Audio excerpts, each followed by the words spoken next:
ये आज से 1000 साल बाद की दुनिया है, जहाँ इंसान जैसे ही 18 साल का होता है उसे अचानक कोई न कोई सुपर पावर मिल जाती है। कोई अपनी सोच से चीजें हिला सकता है, तो कोई उड़ने की काबिलियत से सवारी ढोता है, कोई बिना माचिस के आग जला लेता है, तो कोई पानी को अपनी उंगलियों पर नचाता है। लेकिन 25 साल की हो चुकी जेनी की अब तक कोई सुपर पावर नहीं जागी है। इस वजह से वो बहुत शर्मिंदा रहती है। यहाँ तक कि नौकरी के हर इंटरव्यू में उसे बेरमी से रिजेक्ट कर दिया जाता है। यहाँ तक कि उसका बॉयफ्रेंड भी उसे घास नहीं डालता। अभी वो टॉयलेट से बाहर निकली ही थी कि उसका बॉयफ्रेंड खिड़की खोलकर 20वीं मंजिल से उड़कर चला गया। हालांकि उसे ज्यादा अहमियत नहीं मिलती, फिर भी जेनी को लगता है कि शायद उसकी सुपर पावर दूसरों के मुकाबले थोड़ी देर से जागेगी। एक दिन उसे बाहर एक बेघर बिल्ली मिली, तो उसने फैसला किया कि वो उसे घर ले जाकर पालेगी। लेकिन जैसे ही वो घर पहुंची, उसने देखा कि उसका रूममेट रोहन टाइट कपड़े पहनकर सुपरमैन बनने की कोशिश कर रहा है। ये देखकर जेनी अपनी हंसी नहीं रोक पाई और बोली, तुम कहां से सुपरमैन लग रहे हो? तुम तो किसी वैक्यूम पैक पुतले जैसे दिख रहे हो। ये कहकर उसने अपना फोन निकाला और फोटो खींचने लगी। रोहन ने देखा कि उसकी बेइज्जती वाली फोटो खींचने वाली है, तो उसने अपनी सुपर पावर का इस्तेमाल किया और वक्त को पीछे मोड़ दिया। देखते ही देखते सब कुछ धुंधला होने लगा और वक्त वापस 1 मिनट पीछे चला गया। रोहन ने इस बार फौरन अपना चोगा उतारने की कोशिश की। शायद वो कपड़े बहुत ज्यादा टाइट थे, इसलिए वो घबराहट में उन्हें उतार ही नहीं पा रहा था। तभी जेनी ने दरवाजा खोला और वह अंदर आने ही वाली थी। तभी रोहन तेजी से बाथरूम में घुस गया और दरवाजा बंद कर लिया। फिर उसने झूठ बोल दिया कि वह अंदर काम कर रहा है। इस तरह वो उस अजीब स्थिति से बच पाया। उस रात जेनी ने अपनी कजिन सारा के 18वें जन्मदिन की पार्टी में जाने का फैसला किया। इसका मतलब था कि सारा की सुपर पावर आज जागने वाली थी। ये देखने के लिए कि उसकी ताकत क्या है, उसकी माँ ने उसे दूर से ही टीवी चालू करने को कहा। सारा ने बड़ी बेसब्री से हाथ हवा में हिलाए, लेकिन काफी देर तक टीवी पर कोई असर नहीं हुआ। फिर उसके पिता ने कहा कि वो अपनी सोच से कोशिश करे। सारा ने फिर से जोर लगाया, लेकिन उसे अपने अंदर कोई बदलाव महसूस नहीं हुआ। क्या सारा भी जेनी की तरह बिना सुपर पावर वाली मामूली लड़की रह जाएगी? उसकी माँ ने उसे फौरन दिलासा दिया और पास खड़ी जेनी का उदाहरण देते हुए कहा कि जरूरी नहीं कि सबकी सुपर पावर जन्मदिन वाले दिन ही जागे, शायद इसमें थोड़ा और वक्त लग सकता है। जेनी ने मन ही मन राहत की सांस ली, क्योंकि आखिरकार कोई तो था जो उसकी तरह साधारण था। लेकिन तभी उसने देखा कि सारा ने फ्रिज खोलते वक्त गलती से उसका दरवाजा ही उखाड़ दिया। असल में उसकी सुपर पावर बहुत ज्यादा ताकतवर होना थी। अपनी काबिलियत दिखाने के लिए सारा ने सोफे पर बैठी अपनी माँ को एक ही हाथ से हवा में उठा लिया। जेनी का मन उदास हो गया। खुद को अकेला महसूस करते हुए उसने शैंपेन की एक बोतल उठाई और वहां से निकलने लगी। वो अपने बॉयफ्रेंड के पास जाकर अपना दुख बांटना चाहती थी, लेकिन तभी उसने देखा कि उसका बॉयफ्रेंड घर में किसी और लड़की के साथ मजे कर रहा है। जेनी ने गुस्से में उससे सवाल किया, पर बॉयफ्रेंड ने साफ मना कर दिया और कहा कि वो सिर्फ एक दोस्त है। फिर एक अजीब सा नजारा देखने को मिला। वो तीनों एक साथ बैठकर शानदार डिनर करने लगे। खाना खाने के बाद बॉयफ्रेंड ने जेनी के सामने ही उस दूसरी लड़की को गोद में उठाया और आसमान की सैर कराने ले गया। ऐसा सुख तो जेनी को कभी नहीं मिला था। चाहे जो हो जाए, इस बार वह भी अपने बॉयफ्रेंड के साथ आसमान में उड़ना चाहती थी, लेकिन उसके बॉयफ्रेंड ने कह दिया कि वो बहुत भारी है और उसे लेकर वो नहीं उड़ सकता। लेकिन ये साफ दिख रहा था कि उस लड़की का वजन जेनी से कम नहीं था। जेनी के बार बार कहने पर बॉयफ्रेंड बेमन से उसे उड़ाकर ले गया। वो उड़ान पहले जैसी रोमांटिक बिल्कुल नहीं थी। रास्ते में बॉयफ्रेंड उसे बीच सड़क पर ही छोड़कर वापस उड़ गया। बेचारी जेनी ने अपने गुजरे हुए पिता को फोन करके अपना दुखड़ा सुनाया। वो बस ये जानना चाहती थी कि सिर्फ उसके पास ही सुपर पावर क्यों नहीं है। लेकिन फोन के दूसरी तरफ उसकी सहेली रिया थी। असल में रिया की सुपर पावर आत्माओं से बात करना थी, इसलिए जेनी अक्सर अपने पिता से बात करने के लिए उसकी मदद लेती थी। अपने पिता की सलाह पर जेनी सुपर पावर की खोज करने वाले एक क्लिनिक में पहुंची, ये सोचकर कि शायद अब उसकी ताकत जाग जाए। जेनी बहुत खुश थी, लेकिन जैसे ही उसे इलाज की कीमत पता चली, उसकी सारी खुशी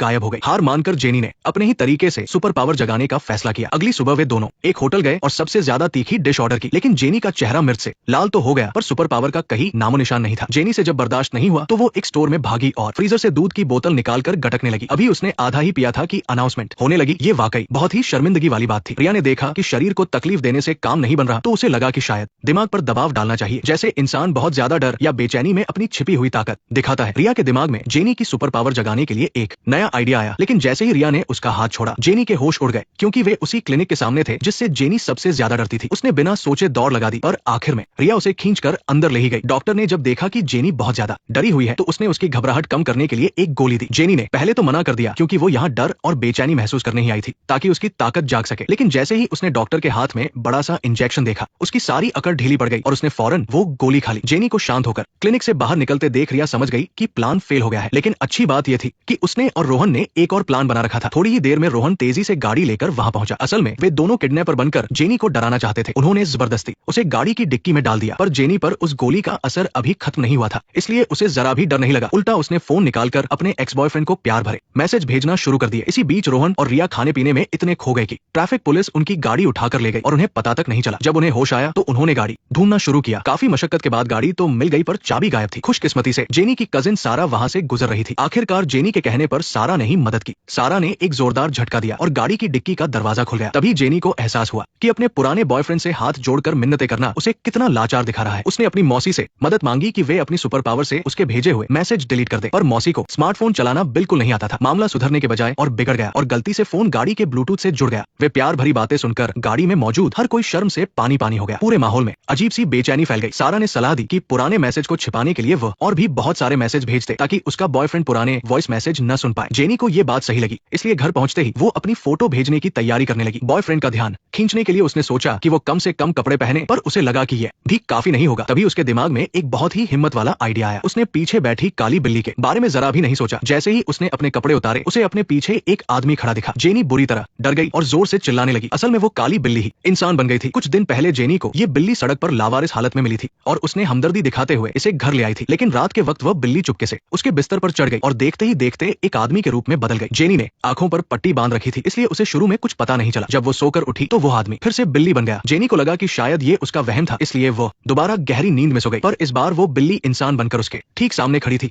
वो आदमी कभी खुद को इंसान कहता तो कभी बिल्ली, पर वो असल में क्या है इसके बारे में उसे खुद भी कुछ नहीं पता था। रोहन को इन सब में कोई दिलचस्पी नहीं थी। उसने उसे गाड़ी में डालकर कहीं दूर छोड़ने का सोचा। जेनी पहले तो घबराई, पर जल्दी ही वो फिर से जोश में आ गई। उसे लगा कि क्या यही उसकी सुपर पावर है? क्या जानवर उसे देखते ही इंसान बन जाते हैं? रिया ने भी उसकी इस बात पर हाँ में हाँ मिलाई। अपने इस शक को दूर करने के लिए जेनी ने रात को एक प्यारे से कुत्ते पर टेस्ट किया, पर काफी देर तक उस कुत्ते पर कोई असर नहीं हुआ। तभी कुत्ते का मालिक वहां आ गया और जेनी को बहुत शर्मिंदगी झेलनी पड़ी। इस बिल्ली वाले आदमी की सच्चाई जानने के लिए जेनी उसे जानवरों के डॉक्टर के पास ले गई। वहां पर ज्यादातर पालतू जानवरों का रिकॉर्ड होता है, क्योंकि मालिक उनकी पहचान के लिए एक चिप लगा देते हैं। हुआ भी यही। डॉक्टर ने थोड़ी ही देर में उस आदमी के शरीर में लगी चिप ढूंढ ली और उसकी पूरी जानकारी निकाल ली। जेनी ने फैसला किया कि वो उसे उसके पुराने मालिक के पास छोड़ आएगी, पर पता चला कि मालिक उसके खोने के दुख में दुनिया छोड़ चुका था। दीवार पर मालिक के साथ अपनी तस्वीरें देखकर वो बिल्ली वाला आदमी बहुत दुखी हुआ, पर इंसान बनते ही उसे पुरानी कुछ भी बातें याद नहीं रहती थी। जैसे ही वे लोग वहां से जाने लगे, उन्हें एक जाना पहचाना कुत्ता दिखा। तब उस आदमी को याद आया कि ये कुत्ता भी उसी के मालिक का था। अगर उसे अपना अतीत जानना है तो इस कुत्ते से ही पूछना होगा, पर अब ये कुत्ता किसी और का था, इसलिए उन दोनों को चुपके से कुत्ते को उठाना पड़ा। डॉक्टर ने अपनी सुपर पावर से कुत्ते से काफी बात की, पर उस कुत्ते ने सिर्फ उस बिल्ली वाले आदमी की बुराई और मजाक ही उड़ाया। ये सुनकर उस आदमी को इतना गुस्सा आया कि वो उसे पीटने को तैयार हो गया। शायद इसीलिए कहते हैं कि कुत्ते और बिल्ली की कभी नहीं बनती। काफी कोशिशों के बाद आखिरकार कुत्ते ने उस आदमी का राज खोलने के लिए हाँ कर दी, पर उसकी एक शर्त थी कि उसे भी एक बार पार्टी करने ले जाया जाए। कुत्ता तो बड़ा खिलाड़ी निकला। क्लब में घुसते ही उसने खूबसूरत लड़कियों का ध्यान खींच लिया। वो मजे से खाना पीना करने लगा। पेट भरने के बाद उसने आखिरकार सब सच बता दिया। उसने बताया कि वो आदमी पहले एक आवारा बिल्ली ही था जो मालिक के घर के पास घूमता रहता था। फिर मालिक ने उसे पाल लिया। अपना सच जानकर वो आदमी थोड़ा उदास हुआ। जेनी ने उसे कुत्ते का शुक्रिया अदा करने को कहा, पर कुत्ता अब पालतू बनकर वापस नहीं जाना चाहता था। वो आजाद होकर भेड़ियों की तरह जीना चाहता था। आखिरकार सबने उसकी इच्छा पूरी कर दी, लेकिन अभी वो थोड़ी ही दूर गया था कि सामने से एक डरावनी आवाज आई। अब तो कुत्ता ही जाने कि उसे भेड़िया बनने का पछतावा है या नहीं। उसी रात जब रोहन अपनी सहेली रिया के साथ बाजार में था, तभी सामने से एक अदृश्य चोर आ गया। ऐसी हालत में रोहन बहुत डरपोक साबित हुआ। रिया को उसकी असलियत पता चल गई। अपनी इज्जत वापस पाने के लिए अब रोहन उस अदृश्य चोर को पकड़ना चाहता था। नेक्स्ट पार्ट देखने के लिए वीडियो को लाइक करो।